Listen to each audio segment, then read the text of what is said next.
Moin. Guten Morgen. In diesem Sinne starten wir rein in den Samstag. Warte, wir können einen Sneak Peek zeigen. Noch vom Arm. Was gibt's morgen zu sehen? 6:47 Uhr. Guten Morgen. Morgen erstmal. Das ist immer so die Dynamik im Haus. Alicia und Stefan schließen ab. Stefan und ich sind wieder wach. Der Mann schläft nie. Was war heute Nacht? Korea. Ja, Korea. Aber Abwaage ist jetzt dann. Und? Breakfast of the Champions. Advanced.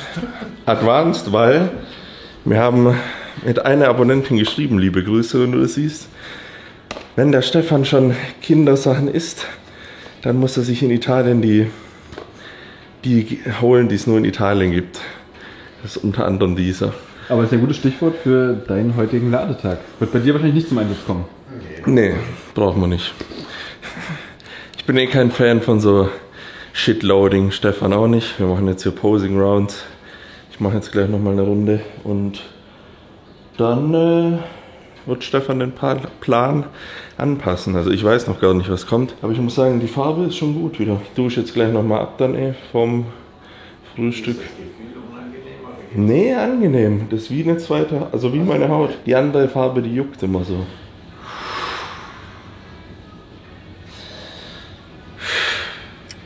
Naja, also er ist schon sehr, sehr voll. Also man muss es auf keinen Fall mehr weiter pushen. Ja, sondern in die Richtung so konservieren gehen, vielleicht dann ein bisschen trockener kriegen. Und so die Stellparameter, und die sind eigentlich das Schwierigste, wenn man das jetzt wirklich hergeht und sagt, okay, was muss man tun oder was sind die physikalischen Parameter, die passieren, dann ist es so, dass der Mensch einen Kohlenhydratspeicher hat, der mit Wasser in der Muskulatur ist. Und dieser Kohlenhydratspeicher wird natürlich am Tag verbraucht, weil man atmet, weil man geht, weil man halt einfach was tut. Das ist unsere schnell verfügbare Energie.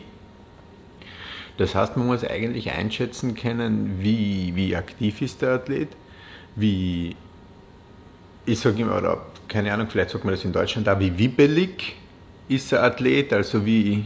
Nervös oder was? Ist nicht nur nervös, aber es gibt diese Superaktiven, der halt einfach das Doppelte an Kalorien verbrennt, wenn er ein Glas Wasser nimmt, weil er schon so energetisch das macht, und der andere halt einfach weniger. Und das muss man ein bisschen so im Kopf haben und aus der Erfahrung schätzen, wo man weiß, okay, in der Diät, jetzt zum Beispiel, hat man so und so viel Kohlenhydrate gegessen und das Gewicht ist stabil geblieben oder es ist gestiegen. Das Gewicht ist bis jetzt halt jeden Tag gestiegen, wo wir das gemacht haben, und jetzt würde ich es halt gern halten und nicht unbedingt weiter steigen lassen. Deswegen ist das Erste, was man mal macht, sage ich, dass man den schnellen Zucker, ein schneller Zucker löst immer eine Insulinausschüttung aus. Die Insulinausschüttung sorgt immer für aggressives Einlagern von Kohlenhydraten, aber führt dann natürlich halt zu Unterzucker, was in anderer Seiten wieder zieht. Dass ich eher schaue, dass man den Honig in unserem Fall ein bisschen reduziert. Wir trinken noch schön, wir salzen noch schön. Im Moment bin ich jetzt nicht gewillt oder nicht in der Stimmung, die Kohlenhydrate sonst noch zu reduzieren. Also wir gehen einfach mit dem Honig einmal zurück und schauen dann gegen die Mittagszeit noch einmal, wie wir es weiter tun, aber lassen die anderen Sachen einmal so, wie sie jetzt sind. Mit dem Wasser bin ich ganz ein bisschen zurückgegangen. Also hat gestern so einen Liter Wasser vor dem normalen Tagesstart noch zur Verfügung gehabt, heute einen halben Liter. Ja, das Wasser kann man auf jeden Fall cutten. Genau. Und das sind einmal die ersten Maßnahmen, was den Morgenlook betreffen, und dann schaut man in 2-3 Stunden noch einmal. Ja, schon sehr faszinierend, weil wir filmen jetzt in Full Day of Eating oder das Aufladen zwar One Day Out, aber die letzten 2 Tage laden wir auch schon auf. Also das erste Mal, dass ich 3 Tage auflade, aber wie ich schon im vorherigen Video erwähnt hatte, wir müssen einfach das Rezept finden, wie es aussieht. Jetzt mal das Ziel brechend voll zu kommen auf der Bühne, was sicher Eindruck macht. Wer weiß, ob die Details dann genauso durchkommen oder nicht, aber wir alle wissen, oder Stefan und ich wissen ganz genau, dass ich extrem hart und extrem detailreich kommen kann. Muss man halt auch gucken, ob das jetzt in der offenen auf dem Niveau gefragt ist oder ob es dann, also es gibt halt im Bodybuilding die zwei Seiten, entweder bist du halt ein bisschen auf der flacheren Seite und hart und hast alle Details drin. Gut, die Details hast du eigentlich auch drin, wenn du richtig auflädst, denn du musst in gewisser Weise ein bisschen voll sein und die Muskeln müssen gegen die Haut drücken, für alle, die jetzt mit Bodybuilding nicht viel zu tun haben, so dass halt der Muskel plastisch erscheint. Wenn der Ballon nicht genug aufgepumpt ist, drückt der ja nicht gegen die Haut dagegen sozusagen. Deswegen ist da halt das feine Spiel und man versucht immer das Optimum zu finden. Aber unser beider Ziel war es jetzt erstmal in Italien richtig voll zu kommen und halt mal an der Open-Tür zu klingeln und sagen, hi, hier sind wir und wir können auch stabil aussehen, so, weil man hat die letzten 4-5 Jahre von uns beiden den Classic Physik Look gesehen, der war halt sehr, sehr, sehr hart, sehr conditioned, aber ja, auch ein bisschen so auf der flacheren, dünneren, ausgezudelten Seite, was sicher auch mit dem Gewichtslimit zu tun hatte. Und jetzt einfach mal das Ding voll zu sehen. Bis jetzt habe ich die Details noch, also da ist jetzt nicht so, dass der Trade extrem krass ist und ich ja, verwässert und kacke aussehe. Aber das ist schon spannend und das Ganze halt ja, jetzt für uns rauszufinden, wird auf jeden Fall cool. Ich meine, wenn das Feedback der Judges ist oder wenn wir einfach sehen, hey, das war too much jetzt in Italien, dann wissen wir in Offenbach, was in 3-4 Tagen zu tun ist, um das Ganze in die andere Richtung zu manipulieren. Dementsprechend ja, kann man sich da jetzt ausprobieren, kann sehen und gemeinsam mit der Jury, die das am Ende bewertet, ja, herausfinden, okay, was wollen die sehen, wie wollen die mich auf der Bühne sehen und was sieht am besten aus. Dementsprechend gehe ich jetzt ins Bidet duschen und mache danach den Bidet-Reispudding und das Frühstück. Ja. Aber ich freue mich auf die Show. Die Latschen sind natürlich auch dabei. Ich muss sagen, ich glaube nicht, dass ich die anziehen werde. Ja, viel schlechter sind es nicht geworden. Nee, weil ich habe sie auch nie wieder... Man hat sie Sauerstoff frei gelagert in einem extra Tresor. Ja, letztes Mal hatte ich die an beim letzten Olympia, also es ist schon ein bisschen her. Und die haben mittlerweile so ein Raritätslevel erreicht, dass ich glaube auf die Birkenstock switchen werde und die Dinger hier ehrenvoll in die Vitrine pack. Aber das sehen wir morgen. Heute ist erstmal heute und wir starten rein in Good Old Milano. Ich habe voll die Pappfresse, wahrscheinlich auch übelst den Mundgulli, weil ich noch nichts zu mir genommen habe. Hier kommt nichts an, du riechst wie sonst. Du musst ja, wie sonst halt scheiße. Okay, ich gehe duschen. Guten Morgen, Alicia. Akustisch nochmal. Hast du gut geschlafen? Nein. Soll ich aber sagen, woran es liegt? Ja. Die zwei Partyhengste, die teilen ein Leid.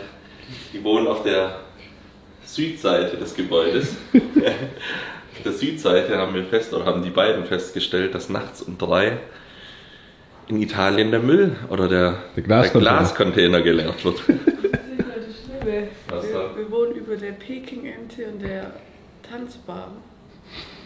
Schrecklich. Bis um 4 morgens. Schrecklich. Da die Ente aufgegrillt und die Dance Moves gerockt. Das weiße Gold wird jetzt aufgekocht. Ist das wieder ein Glascontainer? Ja, diese Küchengeräusche gibt es aber auch dann noch ab und zu. Baby, jetzt appreciate doch mal unser Leben auf dem Dorf. Einmal da drin, ich kann nicht mal Fenster schließen, die Peking-Ente riecht bis morgens um 4 hoch. Du bist doch Mrs. Großstadt. Ja, aber Vermisst nicht du mit, die Großstadt nicht so? mit Peking. Das gehört zur Großstadt dazu. Ja, nicht mit Peking. Bei uns daheim machst du das Fenster auf und es sind nachts um 2.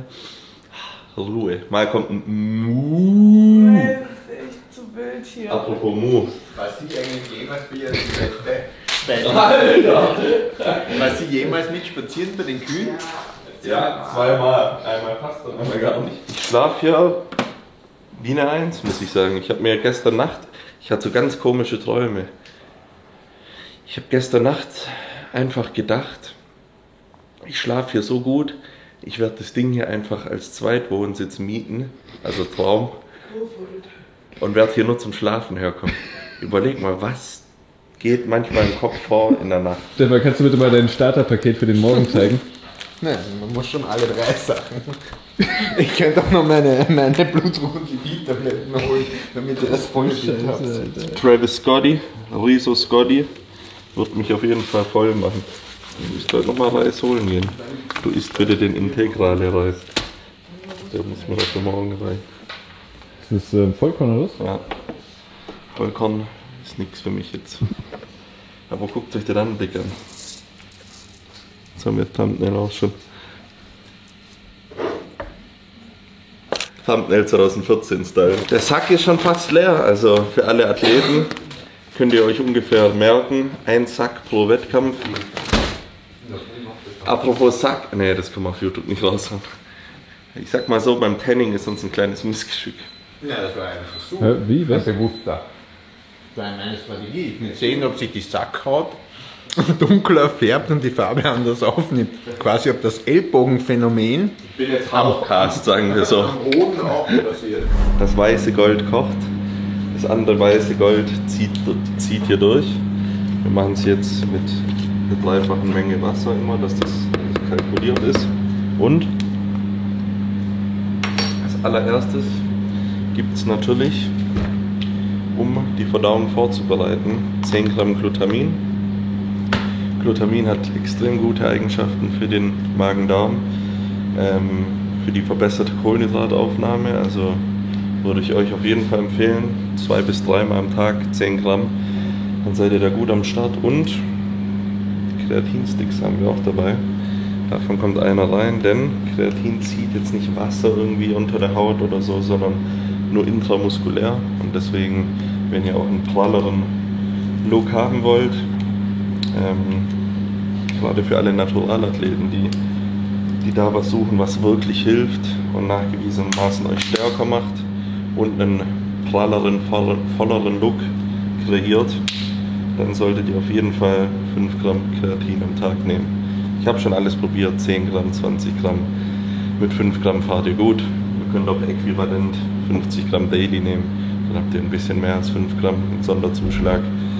Und das könnt ihr auf jeden Fall alles bei ESN mit Code Polacco erwerben. Das war es aber auch mit Werbung für heute schon, denn ihr wisst, ESN ist mein langjähriger Partner und mehr nehme ich eigentlich heute nicht mehr zu mir, außer das Glutamin, das Kreatin und abends den Sleep oder das Sleep Supplement, was wirklich sehr gut funktioniert. Und ansonsten wird jetzt geladen. Gute Brühe hier. Hier so Robenzym, Kurkumin, also so entzündungshemmende Sachen. Sollte man immer morgen nüchtern einnehmen, hilft auf jeden Fall gut, Entzündungen tief zu halten. Das ist auch wichtig, gerade auch beim Aufladen. Deswegen trainieren wir auch nicht, weil wir Entzündungen aus unserem Körper raus und aus dem Magen-Darm rauskriegen wollen.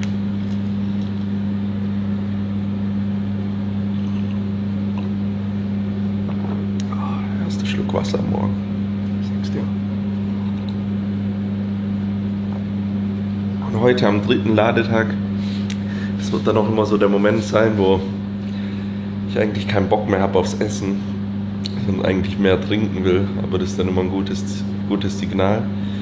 Der Körper scheidet weiterhin die Flüssigkeit aus, der Muskel wird plastischer und voller und das Wasser unter der Haut zieht raus. Und dann wird das morgen eine Punktlandung, aber da mache ich mir mit dem Chef hier da drüben gar keine Sorgen, dass das gut wird. Ja, pass auf, dass du nicht versehentlich bei den Morgenstabs hier so einen Spülmaschinentab mit reinwirfst. Das Ja, auf jeden Fall. Stefan sagt ja auch schon, es sieht lecker aus. Also.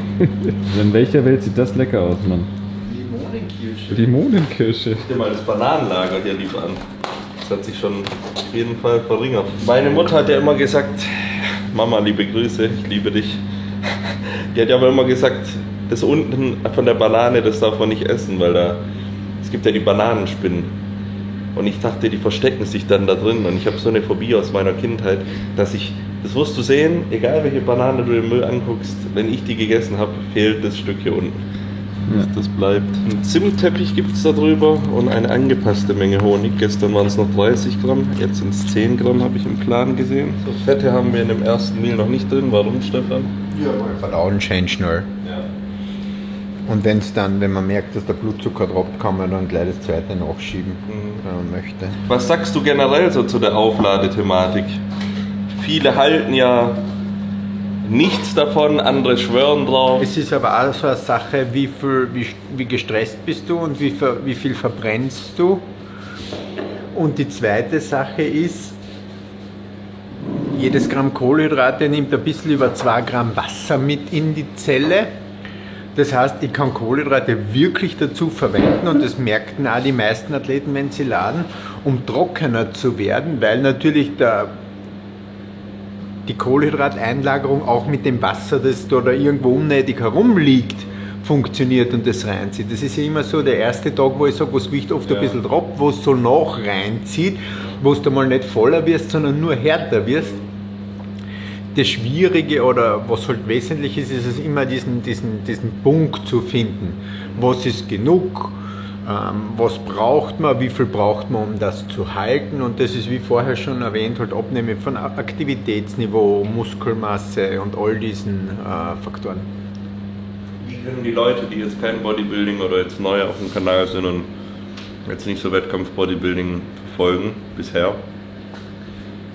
für einen Unterschied bemerken, wenn man voll ist und wenn man leer ist? Was verändert sich dann, wenn man voll ist? Grundsätzlich hatte das Kohlenhydratladen seinen Ursprung im Ausdauersport. Jetzt gar nicht darum, wo es geht, mehr auszuschauen, sondern leistungsfähiger zu sein.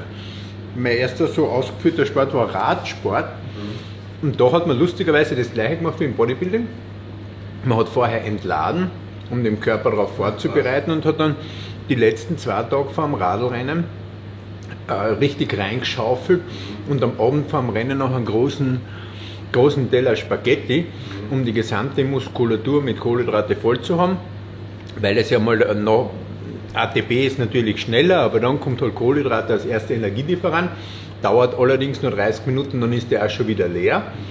Und um mehr zu haben, hat man halt entladen, damit es diese Superkompensation gibt.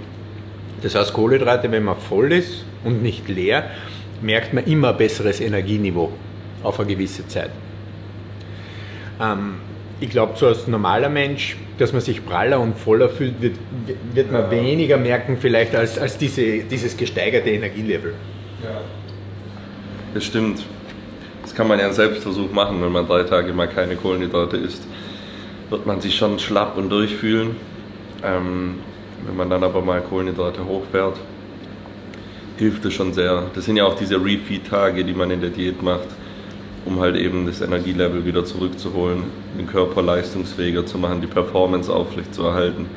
Und das ist jetzt in keiner normalen Diät, sage ich mal, unbedingt notwendig bis zum gewissen Punkt, wo sich halt der Stoffwechsel anpasst und jetzt nicht einschläft, aber halt sich anpasst nach unten, da halt dann nochmal mit einer höheren Energiezufuhr zu arbeiten. Aber es ist schon ein interessantes, spannendes Thema und ich finde Stefans Ansatz da sehr gut und eigentlich auch wissenschaftlich ziemlich gut belegbar. Also ist jetzt keine Bro-Science-Geschichte und sagt jetzt nicht, geh mal 4 Burger und 5 Pommes essen, so, wo da schießt du ja nur mit Kanonenkugeln auf Spatzen so und hoffst, dass der eine trifft irgendwie. Weil, ja, Nachvollziehbarkeit ist immer das Coole. Jetzt haben wir hier den Plan und Stefan und seine verrückten Tabellen, die er auf dem Laptop hat. Da kann er von ersten Wettkampf vor 6 Jahren bis jetzt bei mir alles verfolgen und sehen, okay, da haben wir so gemacht, da haben wir es so gemacht, das hat so funktioniert und deswegen dieses Trial-and-Error-Prinzip, was wir jetzt machen, ist richtig cool. Man sammelt sozusagen Daten und lernt immer dazu, deswegen auf jeden Fall ein spannender Prozess und ich versuche halt alles so umzusetzen, wie er es mir sagt, dass man es eben auch nachvollziehbar rückwirkend ändern kann oder sagen kann, ey, da hätten wir mehr gebraucht, da weniger, da hätte man mehr, keine Ahnung, pushen sollen. Und ja, ich fühle heute auf jeden Fall definitiv schon gute Energiespeicher, die uns vielleicht auch später zur Kathedrale führen werden, weil die will ich mir eigentlich schon angucken. Bisschen Sightseeing. Ein bisschen Sightseeing kann man schon mal einstreuen, weil ich werde jetzt nochmal pennen und dann nochmal essen und dann braucht Alicia und Stefan, glaube ich, immer einen Kaffee und einen Focaccia. Der Stefan hat Focaccia Verbot. Und eine Allergie. Ja, es gibt da 30 verschiedene Sorten. Die ersten 2 haben schlechte Auswirkungen. Hier ganz muss gehen. Überall wird Trial and Error gemacht. Stefan mit Focaccia-Broten. Vielleicht finden wir heute das Passende, um optimal zu pieken. Oder der liegt speiend im Bidet. Ja, ich habe gerade gepennt. In der himmlischen, wo sind wir jetzt? Westseite des Gebäudes. Voller Ruhe und Alpha-Wellen, die Alicia auch lieben gelernt hat die letzten 4 Wochen. Auf YouTube, das kann ich jedem empfehlen. Das ist mein ganzer Feed auch voll damit. So. Und Alpha-Wellen? 528 Hertz, Ganzkörperregeneration, Ganzkörperheilung. Und dann schlafe ich da wie so ein Baby. El Pollo Loco. Ich werde mir hier 200 Gramm Huhn aufkochen. Genau, gekochtes Huhn verträgt sich einfach besser. Proteine spielen jetzt aber eh keine wichtige Rolle, wie gesagt. Allein schon durch die Kohlenhydratmenge habe ich eigentlich genug Proteine, dass mir die Muskeln nicht wegfliegen. Trotzdem, was Stefan auf dem Plan schreibt, wird gemacht. Deswegen habe ich 2 Meals mit Chicken und ein Meal mache ich mir hier so mit dem Performance Whey, Isolat, Hydrolysat. Und ich weiß halt zu 1000%, dass ich die beiden Sachen extrem gut vertrage. Und darum geht's. Machen wir das erste Rice Meal. Da gibt es noch 2 Gramm Salz dazu, noch einen halben Liter Wasser. Also jetzt die erste Tageshälfte noch mit ein bisschen mehr Wasser, mit ein bisschen mehr Salz. Und das wird dann gegen Ende des Tages runter reduziert. Und dann wird es, glaube ich, ein richtig geiles Ding. Es gibt mir so Samson Dauder-Vibes, der hat das auch mal gemacht. Die Frau macht das ja in meinem 8-Kilo-Format. Ja. Jetzt nächste Off-Season kommt der Eimer. Jetzt sitzt Alicia auf dem Boden und mariniert das Huhn. So, das lassen wir hier ziehen. So haben wir Magnesium. Sehr, sehr underrated. Thema Magnesium ist sehr interessant. Stefan, welche Form findest du eigentlich am besten? Also am besten ist relativ, es haben alles seine Vor- und Nachteile, aber was die Verdauung betrifft, weil Magnesium gern Durchfall macht, Citrat macht echt schnell Durchfall zum Beispiel, aber Bisglycinat ist total bekömmlich und macht auch in höheren Dosen keinen Durchfall und höhere Dosen sind halt oft notwendig, um keine Krämpfe zu haben, wobei das gar nicht so das Hauptthema ist, dass Nerven gut regenerieren können, dass das Energieniveau da ist, dass man sich wohlfühlt, ist Magnesium halt echt was jeden Menschen da draußen, unabhängig ob Bodybuilder oder nicht, einen riesengroßen Vorteil bringt und da eigentlich ein nicht wegzulassendes Supplement, ganz wichtig. Das ist ja ungefähr über 300 Stoffwechselvorgänge im Körper verantwortlich, also das allein sollte einem schon zu denken geben. Jetzt kommt aber das ziemlich geile Meal, und zwar mit die altbekannte Mischung, diesmal aber mit Whey, aus Reis, was ich angesprochen hatte in eines der letzten Videos. Reis, Datteln, Huhn, Zimt und Salz, wo man sich denkt, was? Das kann nicht funktionieren. Bro, einfach probieren und Mandelmus, genau. Einfach probieren und dann selbst entscheiden.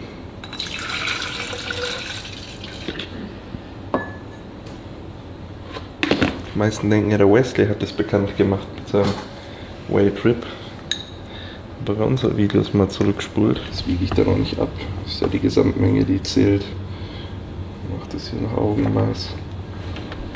So,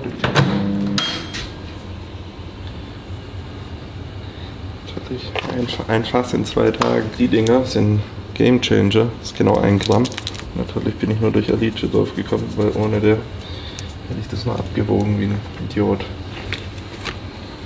Dank dem lieben Kameramann. Oh, sind es natürlich die Medjool-Datteln geworden. Mit den Datteln da drin gebe ich dem jetzt hier noch einen kleinen Stir, einen kleinen Whip. Jetzt haben wir unsere Nocciole. So. Roundabout 10 Grams. Jetzt machen wir nochmal das 2. Gramm Salz drüber. So.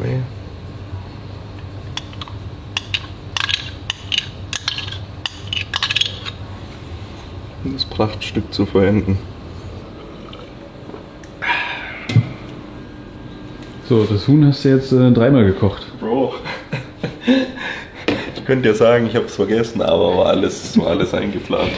Nee, ich hab das Huhn vergessen, aber so sieht überkochtes Huhn aus. Könnt ihr mal ausprobieren, wird euer Magen auf jeden Fall wärmstens empfangen. Auf den Teller. Wenn ich jetzt einem Oldschool-Bodybuilder erzählen würde, ist das einzigste Huhn, was ich heute über den Tag esse, von gestern und vorgestern auch, als einzigstes Protein. Der wird mich zum Teufel jagen. Aber das funktioniert. Ich bin Veganer, ich esse nur Reis und denke Hülsenfrüchte. So wie der Kameramann von nicht zu langer Zeit. Hat auch funktioniert. Ja, aber jetzt siehst du besser aus. Ah, danke, Bro. Ich werde auch noch ein Bild von dir liegen. Das muss ich machen. Also es wird mir jetzt schon für dich leid tun, wenn in Zukunft die Leute... Hey, du bist doch Markus, oder? Ah, das ist geil. Krieg ich auch ein bisschen Fame ab. Undercover bleibst du mir nicht, Junge. Ja, jetzt kann ich dich auch zeigen, weißt du. Das ist scheißegal. Da davor sahst du ja so beschissen aus. Das ging. Wir machen uns jetzt auf den Weg mit römisch-historischen, bewandten Mann Stefan Kienzel. Obligatorisch werde ich mir wahrscheinlich die Kopfhörer mitnehmen und dann irgendwann Just to be safe. irgendwie in den Mute-Modus reinmachen, weil Stefan uns wahrscheinlich über die Kathedrale und den Platz ein 2-Stunden-Referat aus dem Stegreif halten kann. Aber ich feier's. Ich lasse mich berieseln und saug die italienische Energie auf. In diesem Sinne, ab in die Stadt auf eine kleine Sightseeing-Tour. Hau am Aus am Bizeps. Was? Sieht echt stabil aus. Dankeschön. Man könnte schon sagen, half natty, Alter. Und wenn du jetzt die Ader raus. Mein Gott, wenn du die Du Kamera hängst senkst, zu viel mit uns ab hier. wenn du die Anabole Kamera Luft. senkst, musst du den Trizeps flexen. Ja, aber guck mal, wie die Bizeps-Ader schon kommt. Sieht wüst aus. That's no joke, no homo. Props gehen raus. Ey, guck mal, hier gibt's nicht nur Young LA, sondern auch Young Italy. Ja. Wir bevorzugen dann doch eher Young LA Trips und nicht den Young Italian. Ja, aber wir verlassen diesmal Chinatown. Also ich sehe tatsächlich heute auch mal was anderes. Jetzt heißt es wieder Luft anhalten. Boah, ciao, Alter. Boah. Alter, wer den Fisch isst, der ist lebensmüde.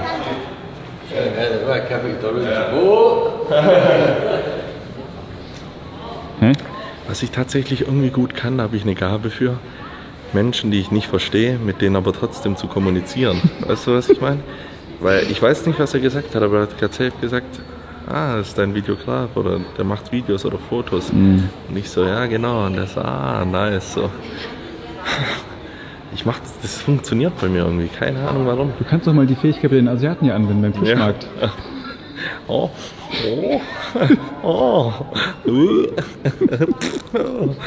Bibidi. Hast du noch das Gefühl, er mag dich nicht? Nee, ist mein Freund. Mittlerweile ja. Ja. Können ja mal eine zusammen rauchen.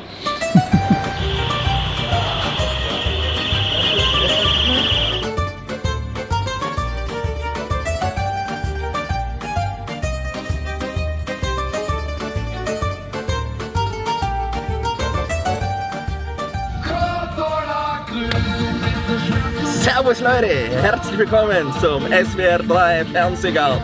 Heute aus Mailand. Mit dabei meine Co-Moderatorin Alicia Kolb. Vielleicht in Zukunft. Falco würde ich gut finden.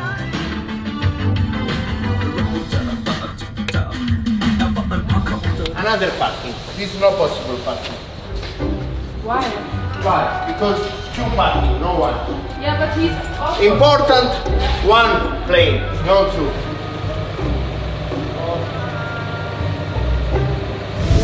Alter, wie geil. Der ist da. Wow. Wow.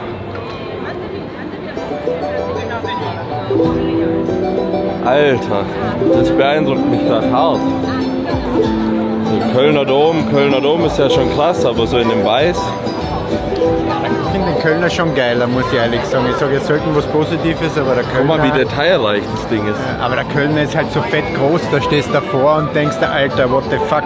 Ja, schon vor dem Tor auf jeden Fall, aber das ist so, guck mal, bis da ganz nach hinten. Ja, super geil. Sofort, also, Und halt weiß. das ist es. Weiß und so mit den Details. Richtig geil. Aber halt natürlich auch voll die Touri-Trap. Das ist immer. Schau, jetzt fängt er zu tanzen, jetzt wird er noch besser. Sein Stofflama ist halt großartig.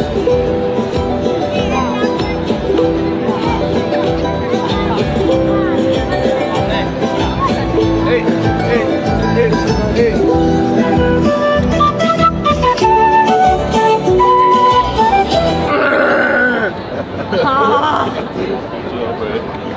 Tira amiga.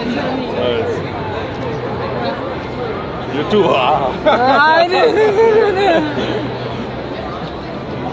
Das wird man hier selber zur Attraktion. Stell mal den Hut jetzt ab hier und dann wird ein bisschen Geld gemacht.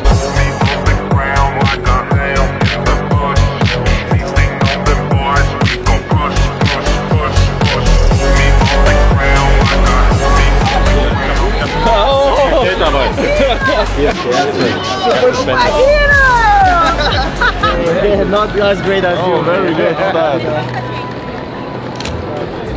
That's cool. Look at this guy, only beautiful people here. Thank you very much, man. I appreciate it. Have a nice day. Bye. Junge, schön angezogen die Leute hier, muss man sagen.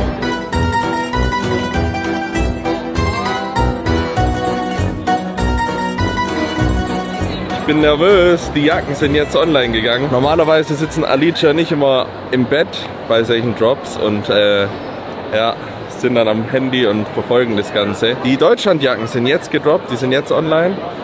Zu diesem Zeitpunkt hier gibt es nichts Schöneres als einen Ausblick auf den Dome und den Jackendrop. In diesem Sinne, wer supporten will, schaut im Shop vorbei und wir gehen jetzt mal ein paar Läden abchecken.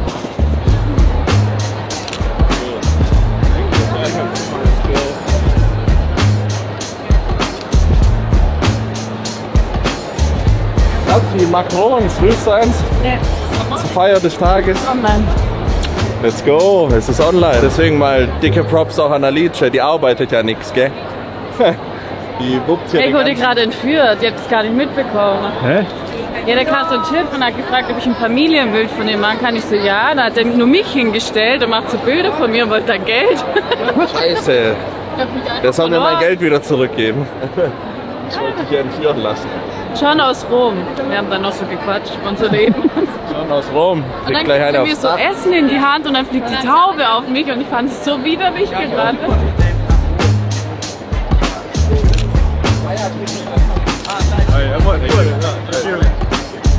Yeah, of course. Oh, shit, tall guys.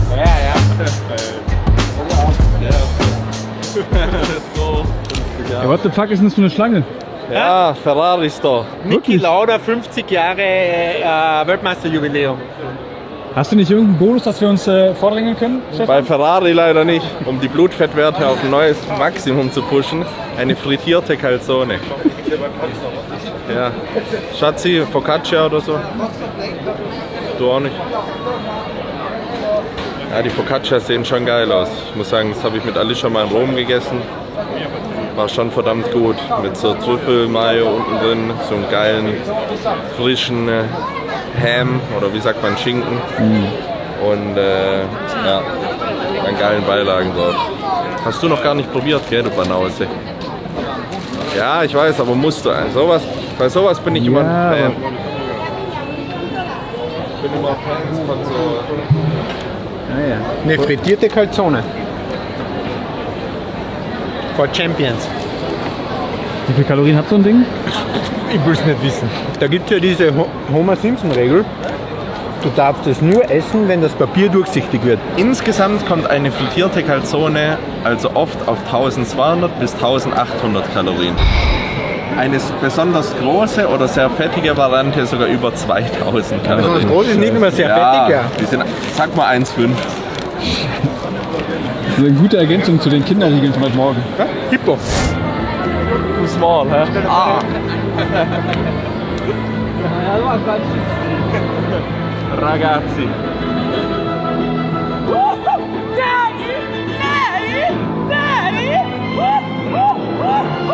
So will ich auch mal im Schlafzimmer empfangen werden. Ich bin traumatisiert fürs Leben gerade.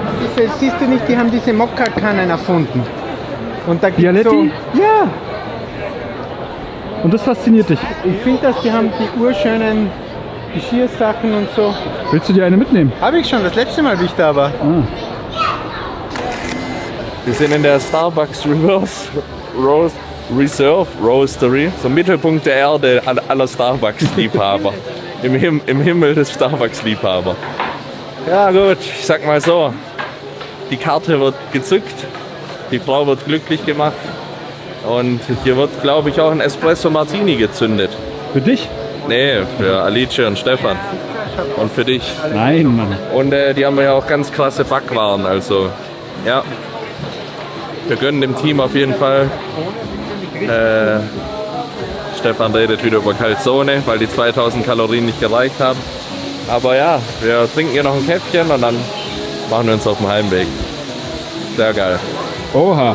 Das für ein Service hier, Alter. Schieb mal zur Seite, bitte. Schatzi, hä? Was für eine Kombo. Mehr Italienisch geht gar nicht. Für die beste Frau natürlich nur das Beste. Was ist das für ein schöner Schokokuchen? Tiramisu. Ah ja. Das ist ein Tiramisu-Cake. Stefan, was ist mit der Dingens da? Werden die Kaffeebohnen da durchgefördert oder was? Ich verstehe auch nicht, warum. Im Espresso gibt's Chips? Das ist grundsätzlich so eine Cocktail- oder Bargeschichte, dass du zu einem Cocktail oder zu einer Spirituose immer Nüsse, Chips, immer irgendwas Salziges dazu kriegst. Das hat jetzt weniger mit dem Kaffee zu tun, sondern eher mit dem Alkohol. Und welches Törtchen hast du dir da gegönnt? Erdbeere. So ein Erdbeersaft. Erdbeeren sind sehr histaminreich.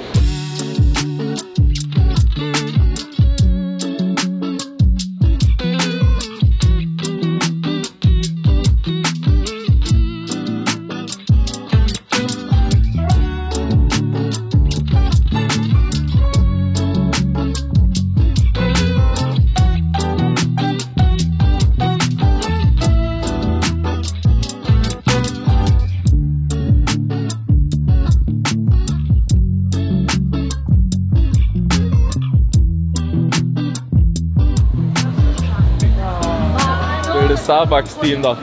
Ja. Der Bär kommt hier auf jeden Fall. Oh. tutti noi. È la Bobo. Come on. Vieni di qua dal mio lato.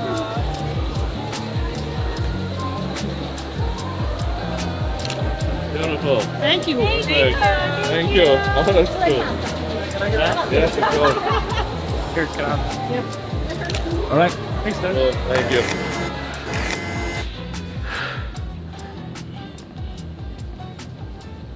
Super. Weg.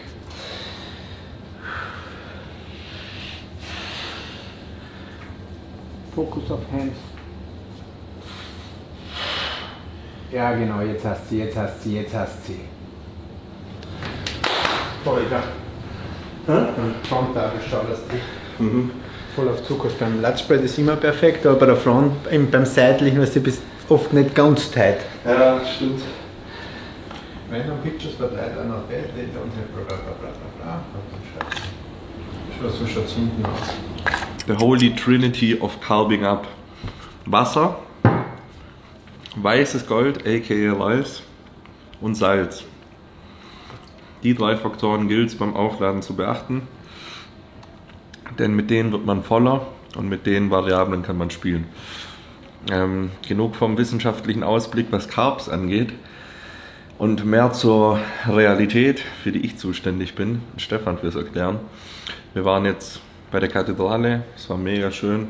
Ich muss sagen, ich bin da auch voll runtergefahren, obwohl wir gelaufen sind und so, muss ich sagen, finde ich dann immer cooler, als dass ich jetzt ein Loch in die Wand starr.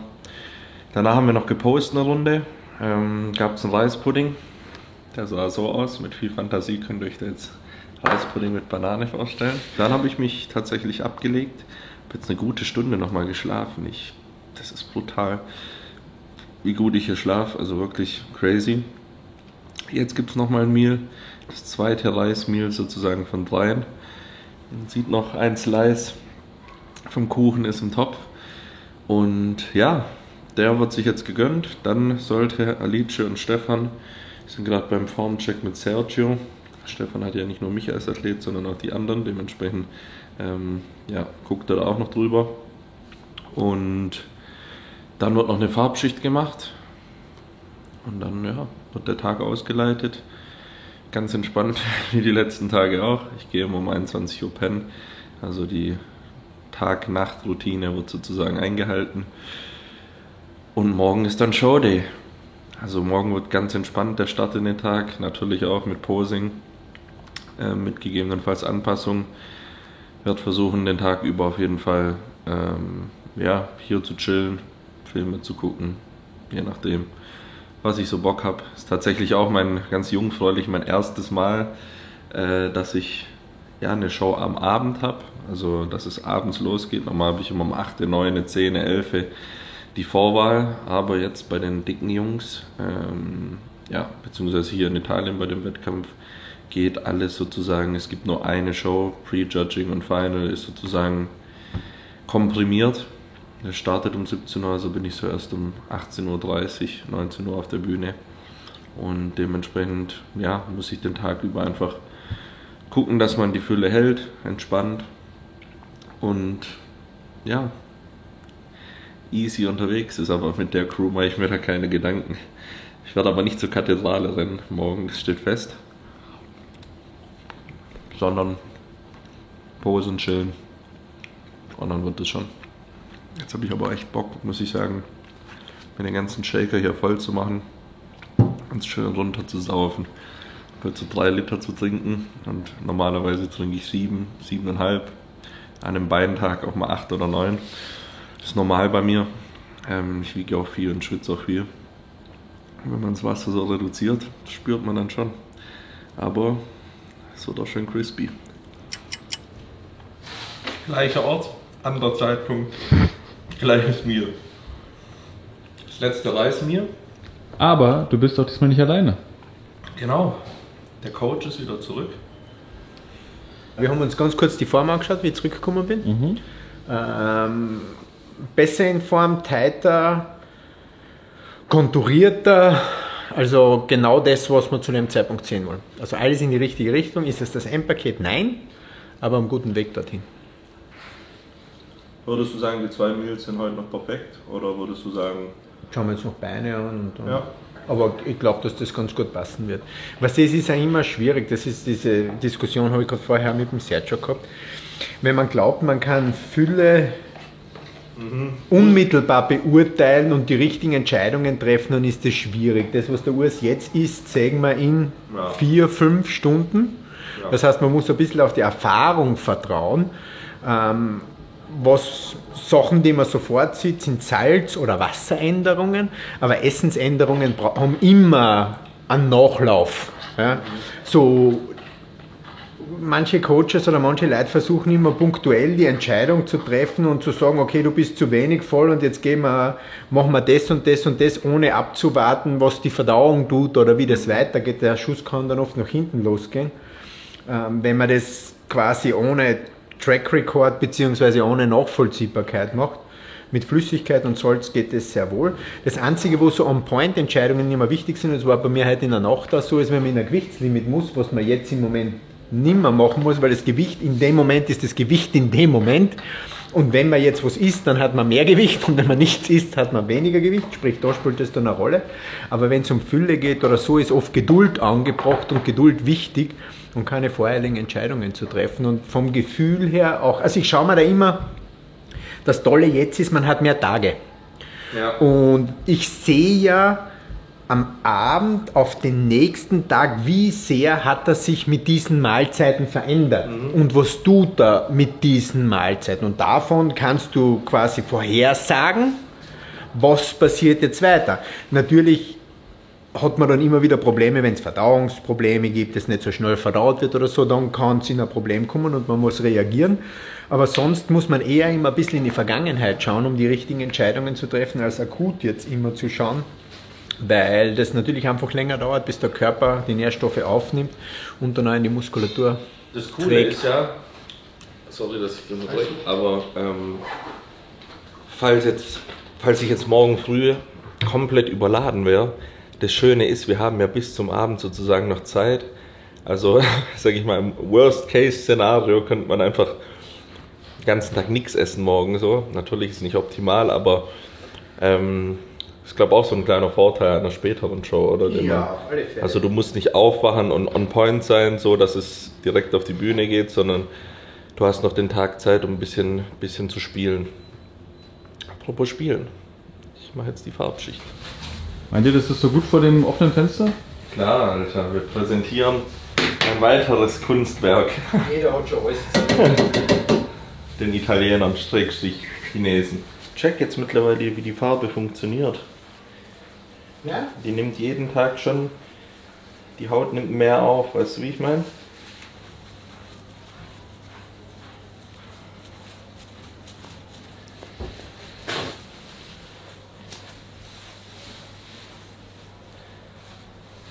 Also ich sag dir, aber ehrlich, das nur in den Kit hätte niemals gereicht. Ja? Das ist ja fast eine große, die ich jetzt leer habe. Ja, das ist so ein Bikini-Mädel. Ich habe gesagt, das reicht niemals.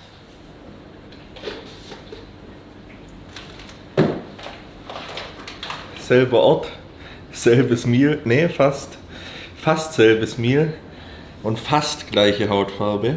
Ich bin eine Nummer dunkler, wir sind nochmal drüber gegangen und es gibt die letzte Mahlzeit. So schnell ist der Tag schon wieder rum und so schnell ist fast Milan schon wieder zu Ende. Morgen natürlich der Tag, den wir alle entgegenschauen.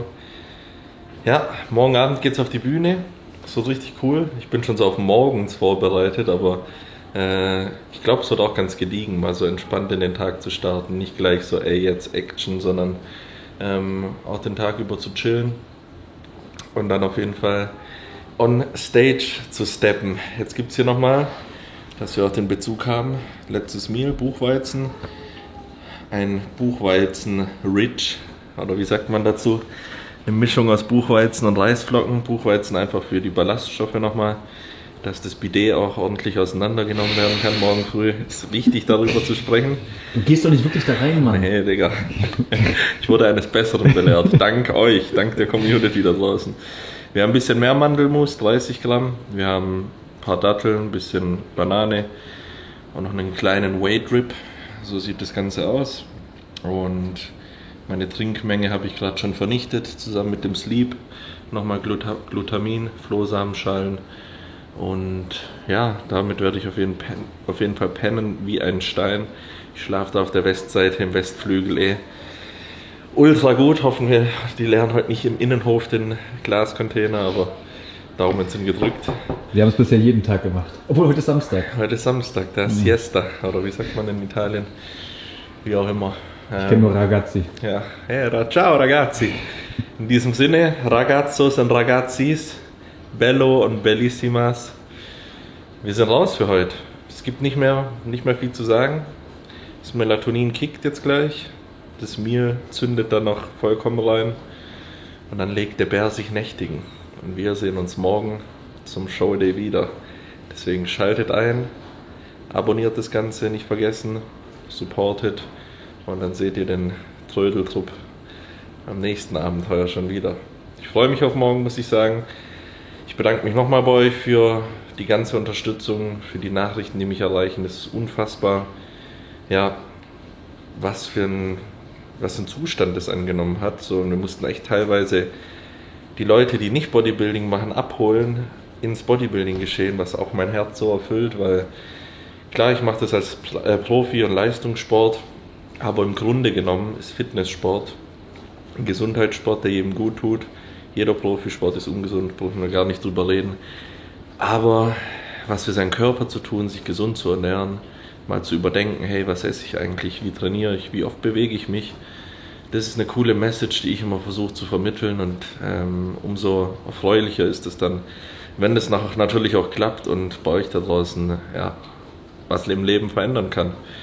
Das ist nämlich das große Ganze, worum es geht, sich gegenseitig hochzupushen, sich gegenseitig jeden Tag irgendwie besser zu machen, anstatt sich runterzudrücken und schlecht zu machen. Ich glaube, das sind gute Worte für den Ausstieg. Der Bär meldet sich ab, sagt gute Nacht und guten Hunger aus Milano. Junge, was eine stabile Masse, der Mörtel. Eigentlich auch gleich auf dem Bau damit. Ein bisschen kleistern. Schön so. Dann kann so ein Ziegel da drauf sitzen. Aber funktioniert. Das ist das Wichtigste an der Geschichte.